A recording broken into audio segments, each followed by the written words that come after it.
I'm Lauren from Legends of S.H.I.E.L.D., a Marvel Universe fan show, part of the GonnaGeek Network, just like the show you're checking out now. Shows on the network are individually owned, and opinions expressed may not reflect others. Find other incredible geeky shows at GonnaGeekNetwork.com. Capes on the Couch podcast is for entertainment purposes only. Dr. Issues is a psychiatrist, but he is not your psychiatrist and does not have knowledge of your individual situation. For any personal mental health concerns, please consult your own healthcare providers. For medical emergencies, please call 911 or the designated number in your area immediately. Remember that you are not alone and help is out there.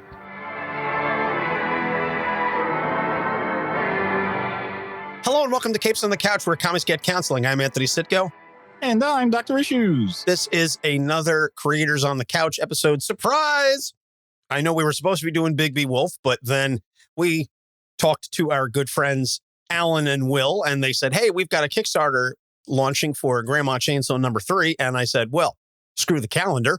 We're going to have Alan and Will on back for their 8th appearance on the program. At this point, you guys pretty much have like a, just like a permanent guest spot here on the calendar. Anytime you guys release anything, it's like, all right, let's get A&W Root Beer back on the show.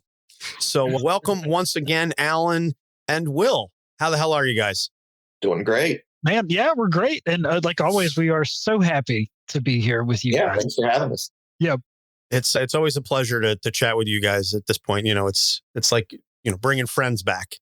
Yeah. Because you're friends. You're not just friends of the show, but I consider you personal friends at this point, even though we've never met in person. I know, you're our best friends that we never hang out with. Exactly. Which makes us the perfect friends. Yeah. Right? Yeah, oh, man. Yeah, and I guess that's how you deduce your relationship with Doc too, because I send you shipments with his stuff in it, and you don't give it to him. Yeah, that's true. That is true. He is my best friend, my brother, and he lives like 20 minutes away from me, and yet we never physically interact. That's mostly because he is hardly ever in his house. That is also true because of my work schedule. Having said that, we are going to be together in about a week or so, right? Yes, that's right. Well, by the time this episode releases, yes, it's going to be right after this episode drops. We are going to be at PoochCon Poconos on Sunday, October 22nd, 11 a.m. We will be doing a panel on Spike Spiegel from Cowboy Bebop, and very excited about that. Still have to finish wrapping up watching it. And I know I've only got about a week left because Netflix is reminding me it's going away as of October 21st. They're pulling the anime version, I assume the live action remake will remain, on the servers, but the anime will, I guess they're not paying for the licensing rights anymore. So I think I just have the 2 episodes left. I literally just have the 2-part finale, and then I downloaded the movie because that's not available anywhere legally. Yar. So I had to find other ways. I could have just given you the movie. I do have that. Okay, well, like I said, I sailed the 7 seas and I managed to find a copy of the movie. So you're in for a good time because the finale and the movie are awesome. Yeah, I've been really enjoying it, and just it's the kind of show where I think I said this I definitely said it in the Discord at least. When I'm watching it on Netflix, when the episode ends, I will exit out of the menu and then go back in to start it over again because I don't want to skip the theme song. Yeah, it is one of the greatest themes in television history, not just anime, television, period. To get that type of, you guys don't understand just how big a compliment that is coming from Anthony. This is true. And I have an extensive collection of television theme songs. And in fact, never mind. I was going to go off on my Angela Lansbury. We're live now. You story. Can't do that. Yeah. I'll fill you in later. I'll tell you the story of Angela Lansbury and how the Murder, She Wrote theme song ruined an evening for me. But that's the ultimate theme song. Actually, we have some number 1 spot. We also have some comments coming in from Jay Burns. Yes, Jay Burns, my dudes. Will loving the girth on the beard, and Alan's arms can still be seen. They're so massive. Hope this channel has enough bandwidth for all this sexy talent. Love it. So we are live streaming this. So we appreciate all the feedback from the folks checking us out on the YouTube channel. So if you're not already, obviously, if you're listening to this on the podcast release, it's already been recorded. But if you're not already subscribed, go ahead and subscribe to our YouTube channel, because we are going to be live streaming a little bit more frequently. And hopefully, once I get some things configured, we can also simultaneously live stream on the GonnaGeek.com website and get shared over there. Can I ask a question really quick? Sure. No questions. Save them till the end, Will. Yes, go ahead. Jay's comment, did he say like the girth on the beard? Because I could have sworn, like when I first heard that, it was like the girth on the weird. And the weird has expanded significantly as well. Yeah. No, it's the girth on the beard. Yeah. Just wanted to mention that. So we just had to mention that just for clarity's sake. Right. Just to clarify, the show is PG-13. We're talking about girth, expanding of girth. Boy. That's a whole other podcast, but also kind of on brand for an Alan and Will episode. So for everybody, I promise. So for the fans that haven't listened to the previous 7 times you folks have, you've been on, why don't you just give us a little rundown of who you are and why we've had you back as many times as we have? Will, do you want to start it? Well, I am Will Radford. I am the co-writer of Grandma Chainsaw and Hocus Hocus and Horus in Hell. And I'm very, very proud of those. And I can't speak to why you continue to have us back. I mean, it must be, it's insanity. It's the only thing.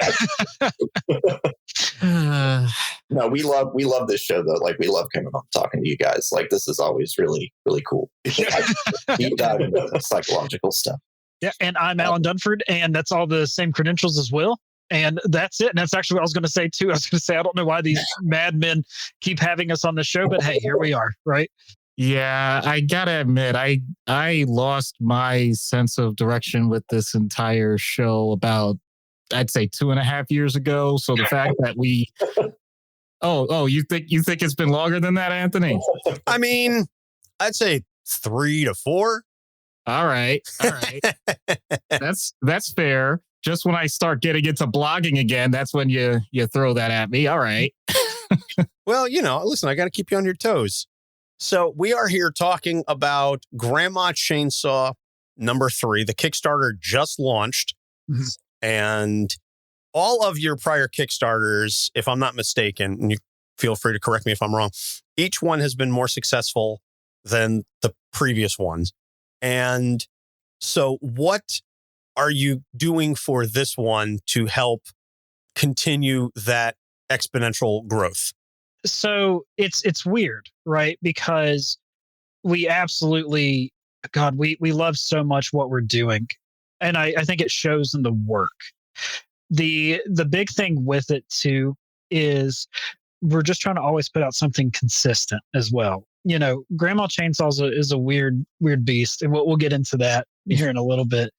But we're just trying to tell the stories that we would want to read and to deliver the unexpected as much as possible. And I think that's stuff that we're trying to really brand ourselves with. And that is to expect the unexpected and just to be entertained and have fun, because we don't take ourselves too seriously. Even though we sit down and really try to plan everything out as much as we can, we're still cracking up and having fun while we're doing it. Yeah. And that's the most important thing to us. Yeah, for sure. I and I would just add that, in terms of the, giving people something that they might not expect, or, having that in mind for this particular issue, I feel like it really marries together the two things that we, brought into this, that this was founded on, which, we have these characters, we have this story and this humor, but we also have a lot of the slasher action that I feel like really comes to the surface in this issue. So it's a really nice 50-50 combo of those two things. Yeah, because I remember whenever we initially were working on Grandma Chainsaw with issue 1, we were afraid we didn't go hard enough. Oh, dude, issue 2. I'm sorry. I just because I remember, it's funny. I remember issue 2. We were just laughing so hard, and we were like, we have to stop it. We have to get out of this hallway. And I think we actually cut some stuff that we had for the hallway sequence, but we were just having too much fun writing. Yeah, and that's the thing, right? With Grandma Chainsaw 1, we really wanted a slow, methodical build. Mhm. And that was our purpose from the beginning. And then we are our own worst critics. So we were afraid, again, with that issue, we didn't go as balls to the wall as we could for Grandma 1. But we wanted to give up the suspense and the mystery, and then we still wanted the kills to pay off. But then once we hit Grandma 2, we're like, okay, cool, training wheels are off, let's rock. And then we were able to really just, no pun intended, cut loose. Right. Jay says now he's waiting for the done rad cut of Grandma Chainsaw. Yep. Oh, nice. So Do a director's cut. there you go. I mean, listen, I've seen director's cuts of comics before, and maybe you could throw in some, scripts for undrawn things for like a trade paperback. If you do like a compilation, you'd throw like stuff in the back. Yeah. I see that. Well, we're going to get into that here in a second after we talk about Grandma 3. Oh, okay. All right. Yeah. Nice. Yeah, there's a lot we got to talk to you guys about. All right. Okay. Jumping the gun a little bit there, but so I was going to say, include our scripts for like ideas that I've pitched to you that you've just been like, no. Let's save that for later. I'll write like a treatment, several treatments for like the wackier, crazier. Nice. Well, I mean, fair enough, because I know in the past, I, for the sake of people that don't know my stance on this, I love everything that these guys have done. But also, when they announced the first Grandma Chainsaw, I've seen my share of horror stuff, and I pointed out, like, all right, let's see where this goes. All right, Texas Chainsaw Massacre vibe. All right, like, and I said the dumbest thing I could have said initially, which was like, all right, don't get me wrong, it fills the genre. Good on you guys. I don't know how this is any different, but that's okay. Kind of like that backhanded compliment. Not that I do that. Usually I just slap people across the face. But you guys really did and continue to just push the envelope here. And I am enjoying the wackiness. Just totally reveling. Thank you. Yeah. Thank you. Yeah, that's like the biggest compliment we could get, because Grandma 2, and obviously, of course, interested to hear your guys' thoughts. That was whenever we really decided, let's push and see what we can do. Not so much from a writing standpoint, but challenging the art team, right? Because, we sent these pages to Brian. So it's kind of hard to talk about this without spoiling too much, but I guess we do have to give the spoiler warning, right? People die in this book. It's crazy to think about, but it happens. And with the death scene for the couple that we did, that was something there that I think that at that point, Will, that was probably the hardest that we've ever laughed, was when we were writing that thing. Probably. Yeah. So, and then that's the thing too, Doc, like, to your point with just about everything, we're not trying to reinvent the wheel. There things are tropes for a reason. And of course, we threw in the trope of the gross couple that no one wants to be around. And they get caught by Hazel making out. And then it's just insanity ensues from there. And we were just having so much fun playing with that. Yes. And that fun in the writing absolutely comes across. And again, I really appreciate the combination of the comedy and the horror, both the katana, the Black Friday sale, like, they're buying samurai swords at the mall. And then you also the Kalata Barada Nick 2. Yeah. I love that. I saw the Kalata Barada and I was like, is it going to be Nick 2 or necktie? Because like it could go either way, depending on what you want to reference. I was thinking maybe you could go for the full Evil Dead there, Army of Darkness. Yes. But yeah, Jay Burns, justice for the Davenport. Poor Davenport. That poor Davenport has been soiled and besotted and yeah.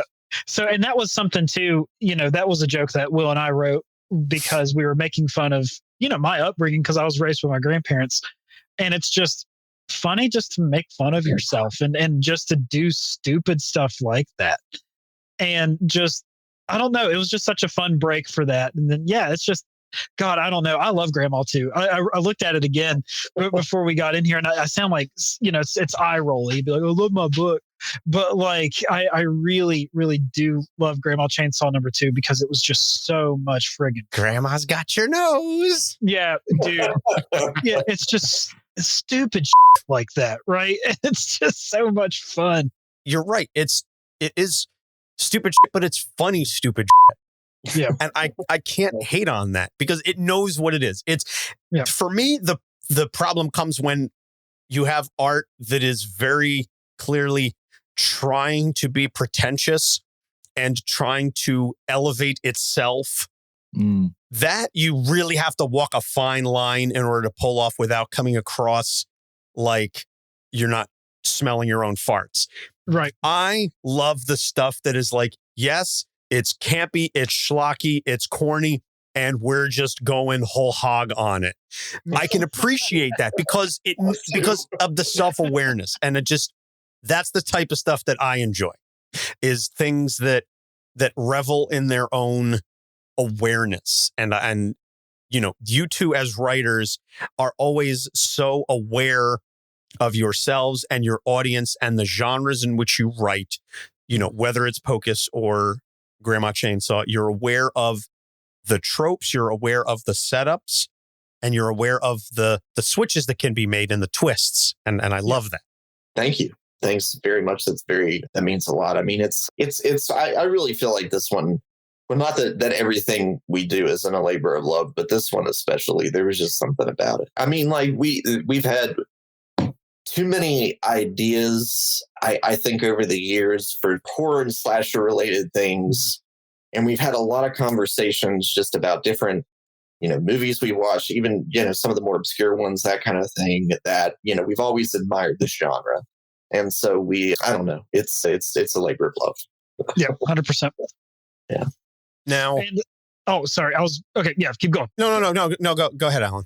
No, I was going to say, like, and the big thing too that we always try to drive home is we want our characters to be fun and memorable, whether you hate them because they are just so vulgar, volatile, annoying, however you want to look at it, or just because you think the character's great, then we've done our job, right?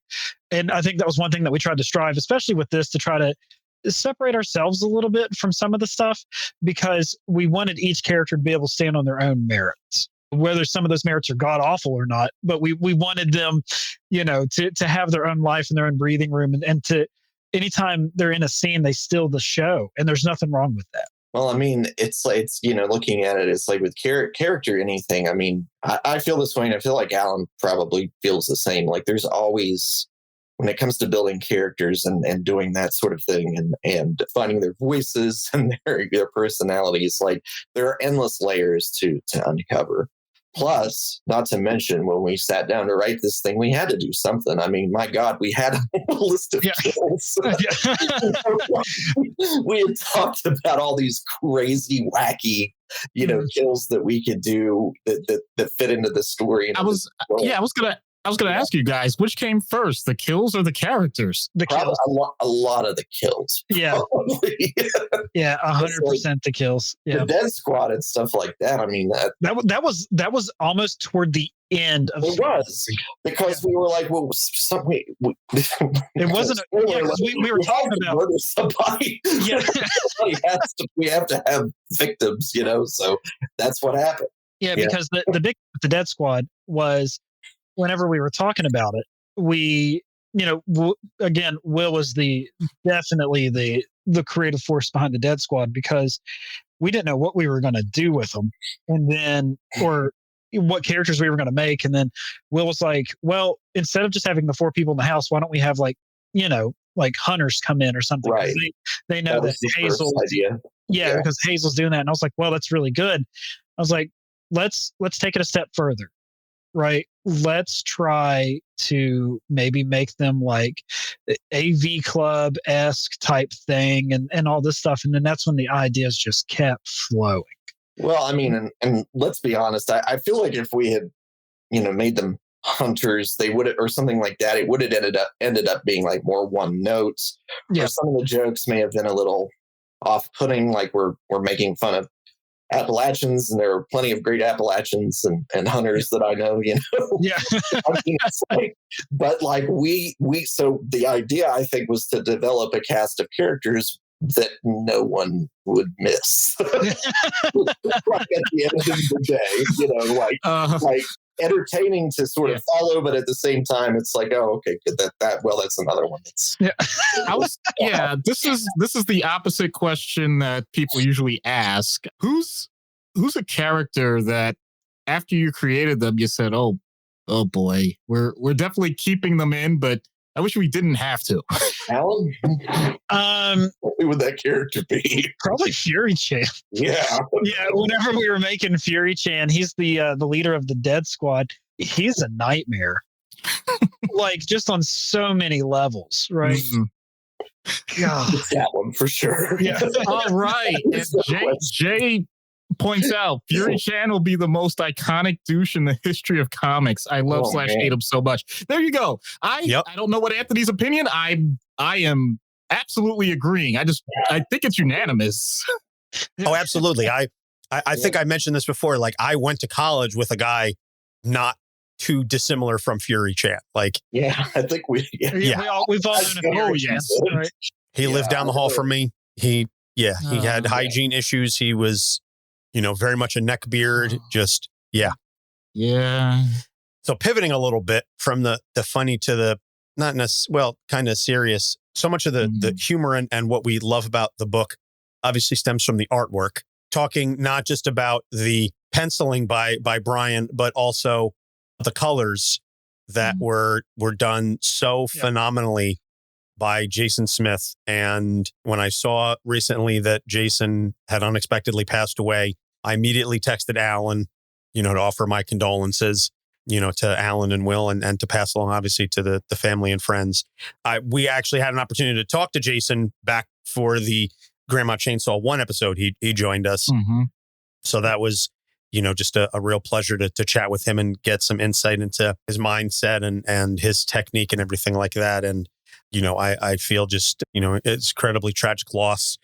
Someone who's basically like our contemporary age-wise. I mean, that alone is scary to hear that. Yeah, for sure. But his impact on the books, and this is like less of a question, just kind of more of like a general discussion, just his impact on the books, especially in a horror book, because obviously you need those bright splashes of color. You need the blood. It's got to pop off the page. And he did that so well. Yeah. And, it's just like I said, just a real tragic loss. Jasen will be sorely missed. Such a talented, funny guy. Yeah. Yeah. Alan and Will, just give us some of your thoughts and memories of working with Jasen. Yeah. Jasen's fantastic. I talk to Jasen probably about every day. And, you can't help but become friends with the people that you're working with. Brian and I, we're close. Dave, we're close with him too. And it boils down to like, it's such a beautiful thing to be able to create stuff with people, but also enjoy working with these people. Right. And Jasen was so amazing. And Will and I learned so much from him because, he took us on when we didn't know anybody in this. Right. And if we had to go back and do it all again, I don't think we would have changed anything. Right. And yeah, man, he, again, just such a good light. And nothing can ever put that out. And his work will definitely carry on. Right. Yeah, I think just really quick, you said something so valuable. You said that we learned a lot from him. A comic book can look like a 70s horror movie. I mean, what can you say? I mean, he was tremendous. Yeah. He was a tremendously talented guy, and like whether it was making the Grandma Chainsaw look like I just said like a 70s horror movie, or colors that popped out of black and white in Hocus Hocus. It was like they functioned as characters themselves. I mean, it's a tremendous loss, and I'm going to miss him. Yeah, yeah, he was endlessly talented. Yeah, sure. That's something that, and I apologize for getting too deep or philosophical about this, but the idea that something you create, something that you're a part of that outlasts your actual physical existence on this earth. That is one of the best things I think humanity is capable of. And I greatly appreciate anybody that is willing to put the obvious effort and time into what he did. And I know there's more to him than that, but that just speaks so well that the people here that are talking about him right now, I mean, I remember, and I'll admit I didn't have that much of a chance to go beyond that, but that means that every single time I look at a panel, I read one of these things over and over again. And my daughter, thankfully, she loves this, and she, I'm serious. She opens it up and just says, "Oh man, this is so cool." And I can point out, and I said, "Well, you gotta, you have a great opportunity for a person that's not with us anymore to show their trade, to show their craft, and just how amazing it was." So, and that's why obviously it was, we didn't even need to discuss it or anything, but obviously the campaign for Grandma 3 is dedicated to Jasen's memory and all the work that he's done for us. We were in production on this whenever Jasen did pass away. And, a huge shout out for stepping in. And, I don't want to say the word, taking over for Jasen, because that's not what she's doing.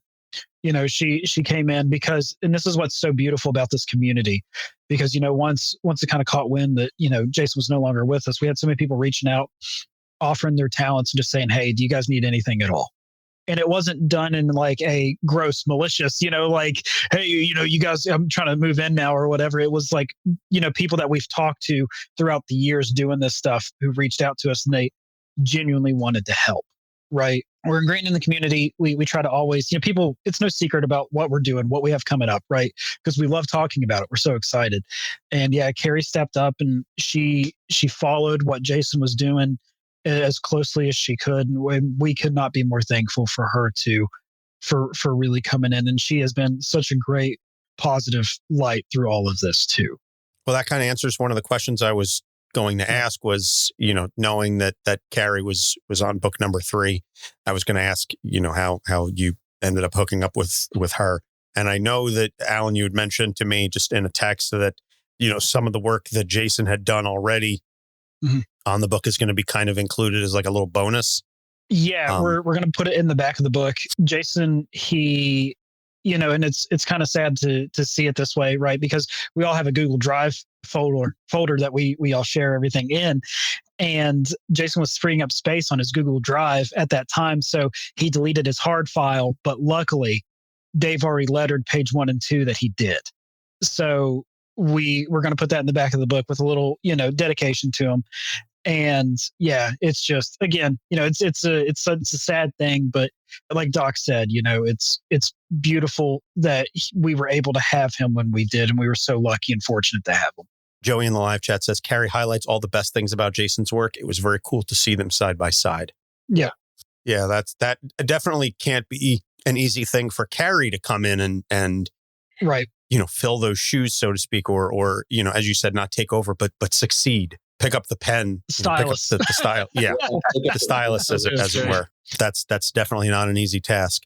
So, I feel like this also kind of gives us an opportunity to talk about grief within the confines of the story, because obviously we're dealing, we're talking about death in a very real sense here, but we're also talking about death in, within the story. And moving forward into issue 3, we see the characters really coming to terms with the situation that they're in and their own mortality, such as it is, having seen, just a handful of the preview pages from issue 3, the characters, like episode 3, doesn't it?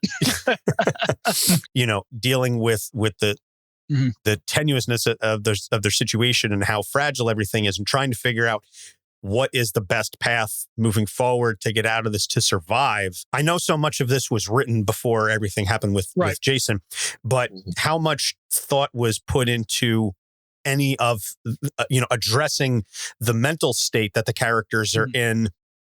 Understanding, obviously, that you can't get too bogged down in the headiness of it all, but are there opportunities in the stories, without too much spoiler, for the characters to kind of take a beat and assess things. Just seeing as we are a mental health show, I just kind of want to take that opportunity to address that.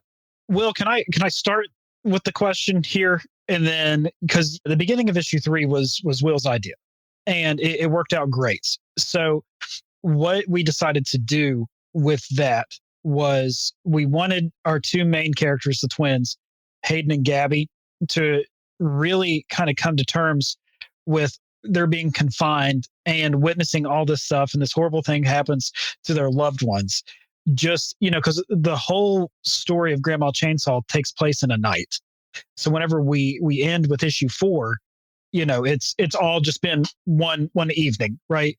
So we wanted them to come to terms with their loss, and we always wanted to set it up with the juxtaposition of how the Dead Squad handles loss, and it's totally different. And we wanted that because it humanizes our main characters a little more than it does with the Dead Squad. So, and that's why, it was so important at the beginning of this issue for Hayden and Gabby to kind of like have a weird form of survivor's guilt. And the things in the house are really playing on that, right? And it was something that, like I said, Will had at the beginning. So Will, go ahead. Well, I mean, the idea just kind of came from adding some more depth to the characters and keeping people interested on that level. Also connecting to the fact that even in a crazy, wild slasher, I mean, if these characters are even remotely 3-dimensional, this is going to affect them, having lost the 2 people that mean the most to them in the entire world. And, I mean, you kind of want to do something with that as opposed to just having, the general shock of that, which, it gave us an opportunity to develop, or maybe I should say examine like some of the flaws or not even flaws, but depth of these 2 characters just a little bit more in that moment. You're dealing with limited space in comic books to do that. But I mean, that was kind of the idea for me. And when I was talking to Alan about it, I was like, let's sort of have this moment, drop it in there kind of just so we can keep the interest in the characters up, the empathy there, et cetera, et cetera. We don't have to make it super long, and then we can balance it out with the rest of the stuff that we needed to do. Right. And again, so Hayden and Gabby, they're obviously feeling because they lost their loved ones, right?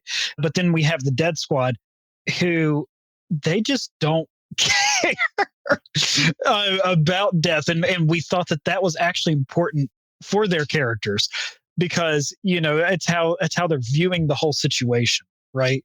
One of them goes down. They're like, oh, well, I guess I'm about to step up now. Right. It's just like, it's just that I guess their level of empathy is just way down.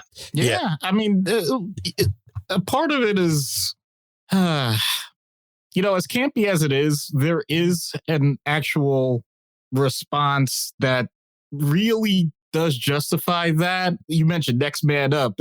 I mean, if people are dying left and right in front of you, then you have 2 choices. Either you die with them or you find a way to stay alive. Mm-hmm. And whatever that is, it's just, it may not make sense.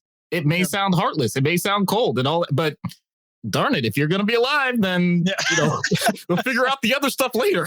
Yes. Yeah, it's very much a, survival mechanism at that point to not dwell on it too much. And that's why I said, like, I didn't want them just, okay, I know we're surrounded by all this death, but let's take a moment and think about how we feel about all this. Like, I wasn't looking for that at all. I was just, more, as I said. I mean, don't get me wrong. There are some areas where it gets to the point of being delusional. I mean, if you basically, if you see a lot of supernatural stuff happening in front of you and then, you don't know exactly what's going on. I know my first thought isn't like, oh yeah, I know my compadre's winning for sure. Yeah, that's great. That's that. Nah. Yeah. I mean, that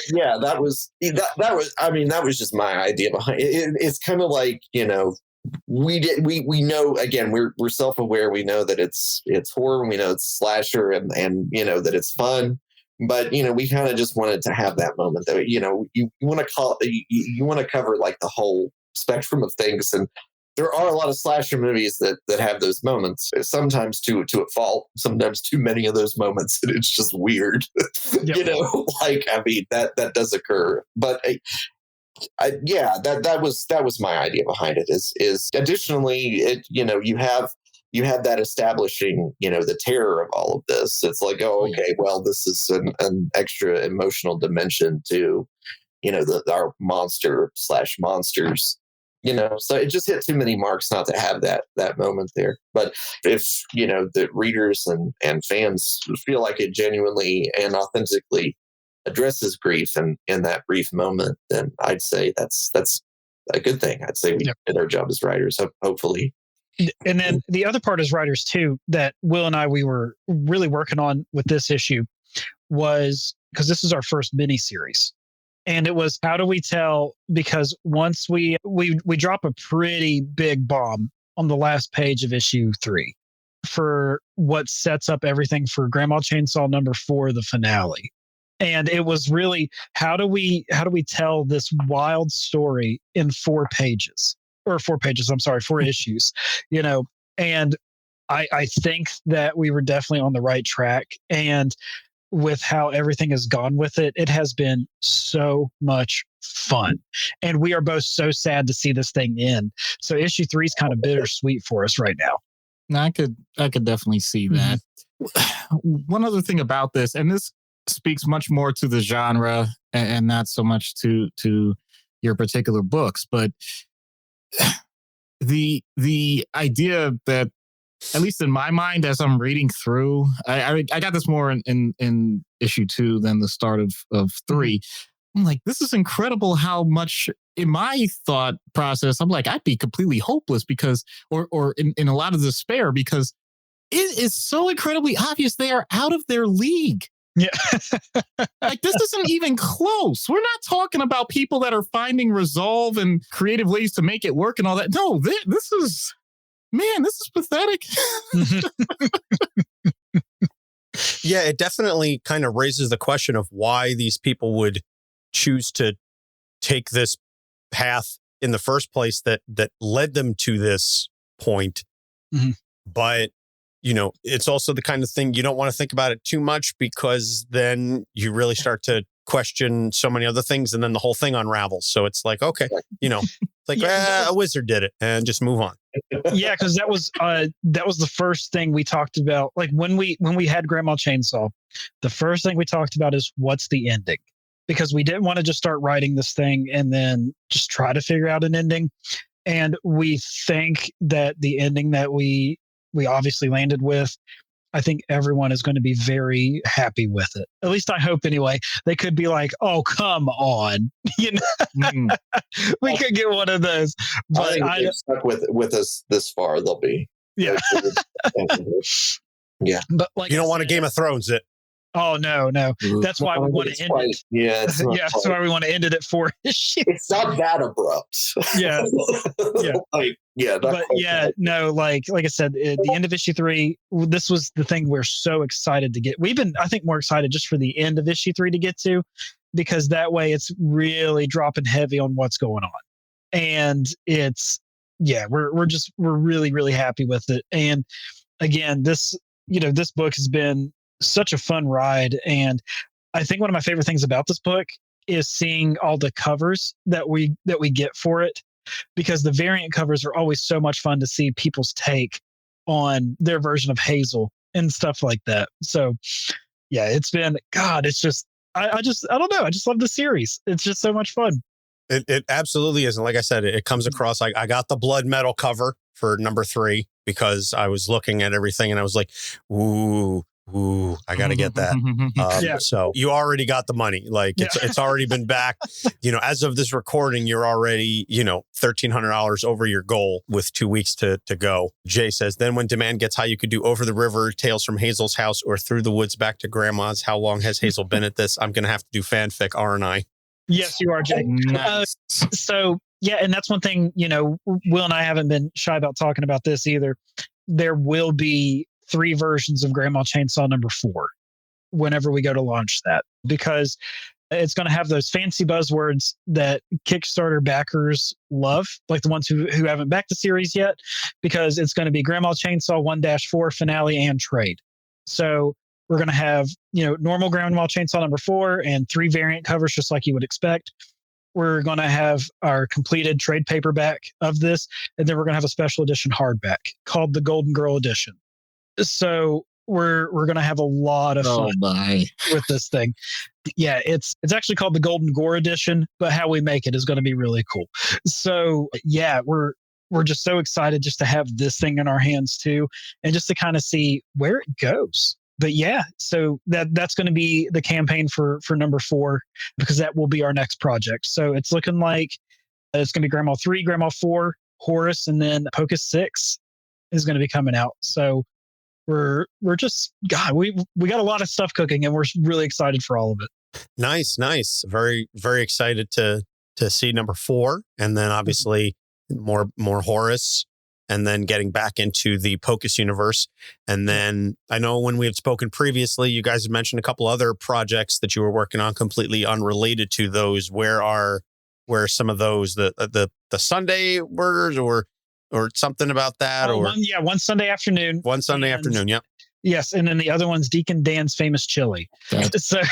So yeah, we're obviously, those are still in the storyboard phase, just because we don't want to divert too much, because we know we just need to finish Grandma. Like, we have people asking us for Pocus 6. We hear you, we see you, we feel you, we love you.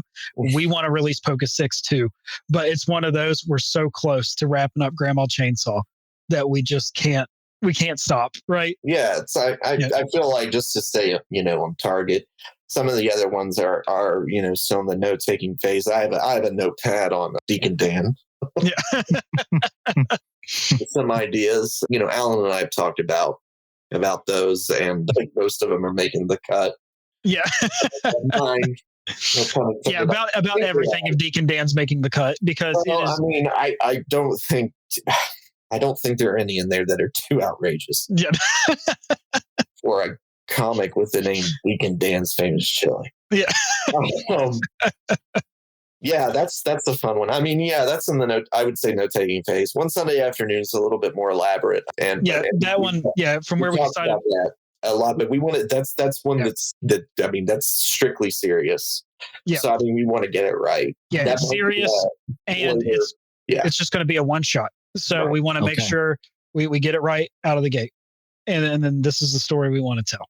All right. So the Kickstarter is live. As I said, you've already, backed your goals. You've already reached your goals. So now at this point, you're kind of going for some of your stretch goals. Mm-hmm. What are some of the interesting add-ons and other unlockables that you have for this one? Obviously, the variant covers, and all the time, every time previously you've been on, that you want to give folks the opportunity to catch up if this is their first exposure to the book. You want to give them the chance to catch up on everything else that you guys have done. But what else, what kind of other fun things do you have? Like I said, like the Dead Squad shirt that I'm rocking right now.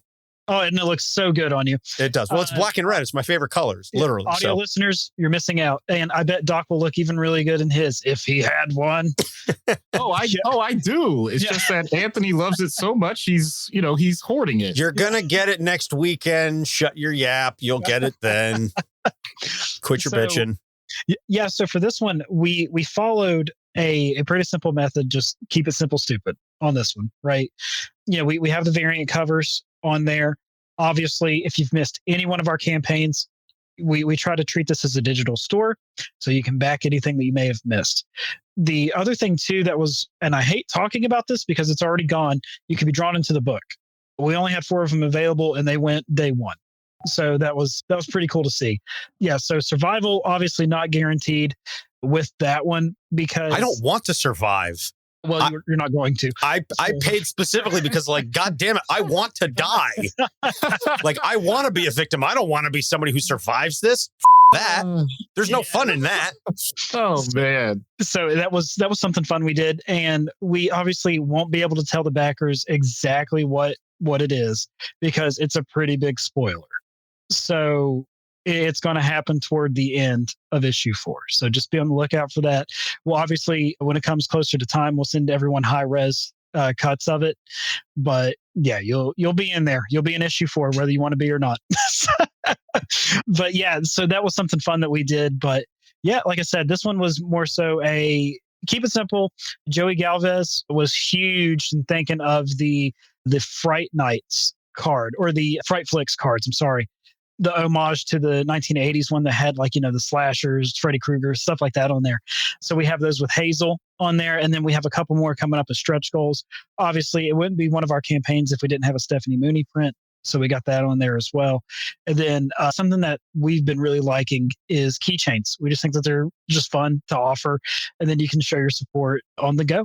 But yeah, so whenever we get to issue 4, though, it's going to be a big campaign, just because we're going to have a lot of stuff that we're offering, because it's one of those, we may as well go big, right? It's the final issue of Grandma Chainsaw, right? So we want it to be fun. We want the campaign to be cool, enticing. And again, some people who do back crowdfunding, if they don't know who we are, they may not want to back single issue stuff, because you do take a risk with crowdfunding sometimes. It's like, will the creators finish it? Will they do this? What will happen? How long will I have to wait? Right?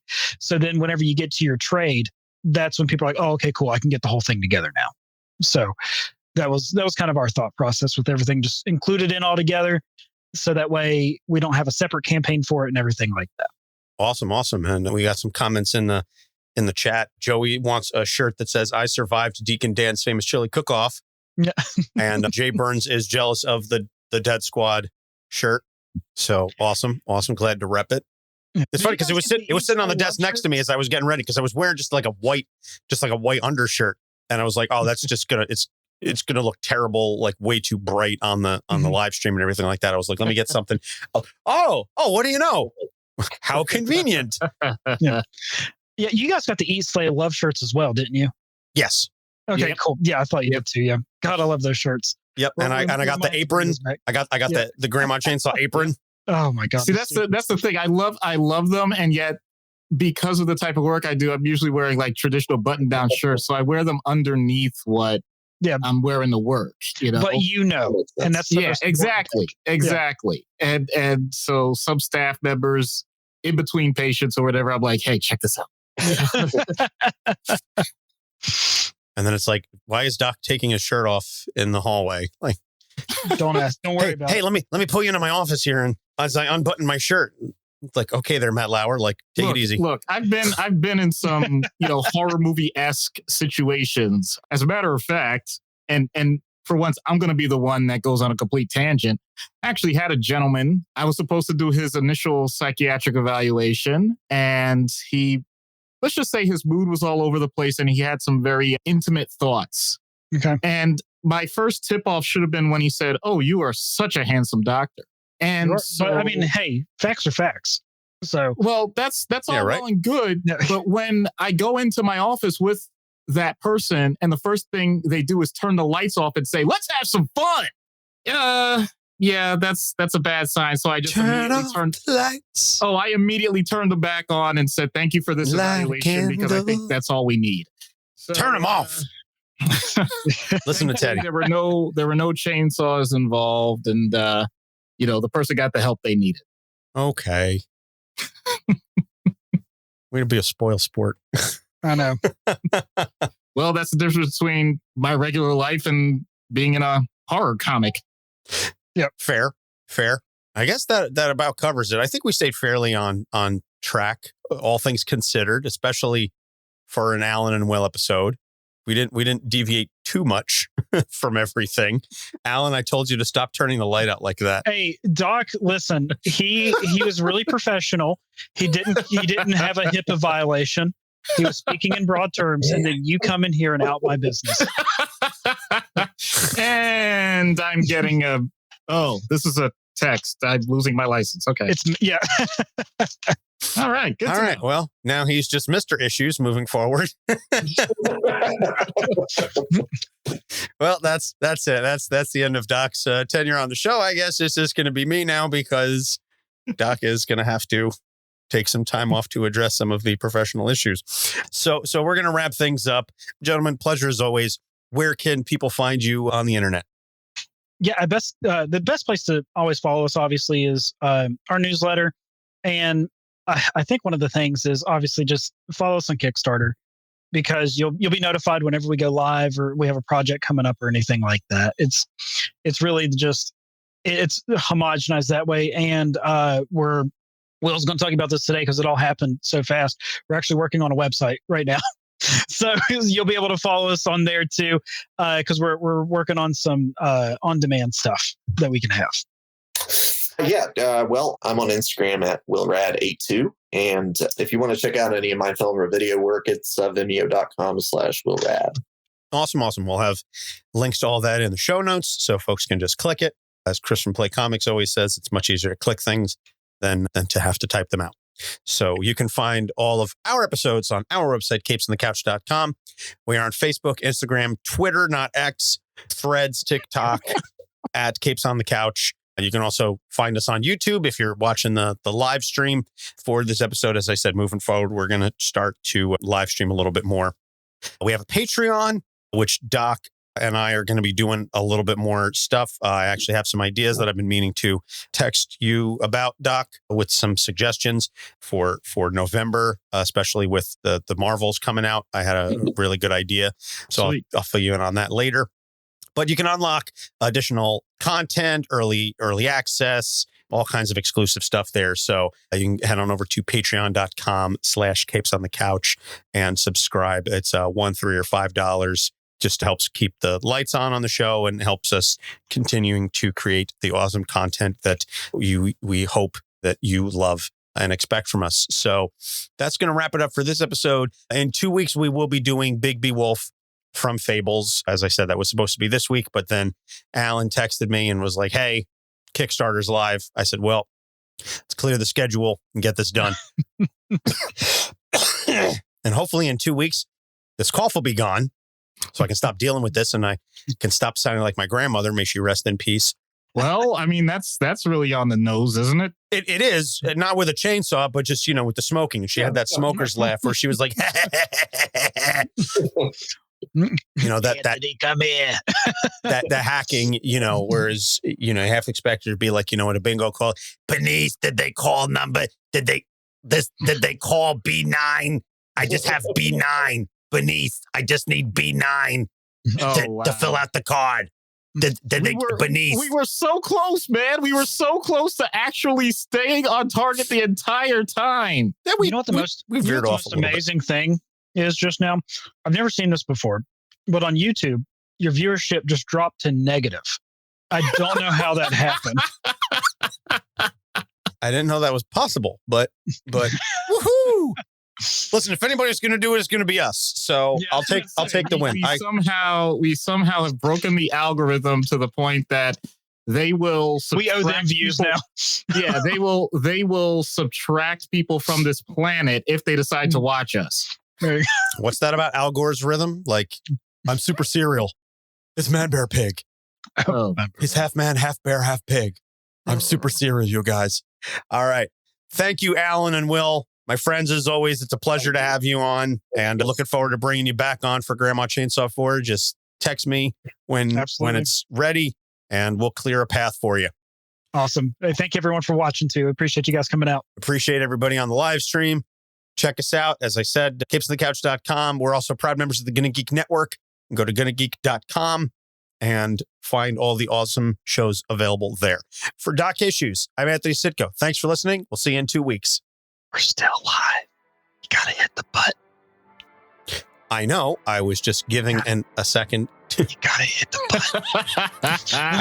button. Capes on the Couch podcast is for entertainment purposes only. Dr. Issues is a psychiatrist, but he is not your psychiatrist and does not have knowledge of your individual situation. For any personal mental health concerns, please consult your own healthcare providers. For medical emergencies, please call 911 or the designated number in your area immediately. Remember that you are not alone and help is out there.